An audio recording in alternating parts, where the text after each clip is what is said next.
घर केले छाउनु परालमा खरा छैन नि झिङ्गती हौ भाग्यमै भए कमान्छु भन्छ चाटिन सम्पत्ति हौ भाग्यमै भए कमान्छु भन्छ चाटिन सम्पत्ति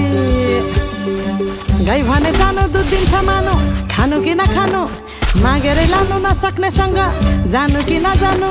धन सुक्यो रातले भकान्छ काफले जानु कि नजानु धन सुक्यो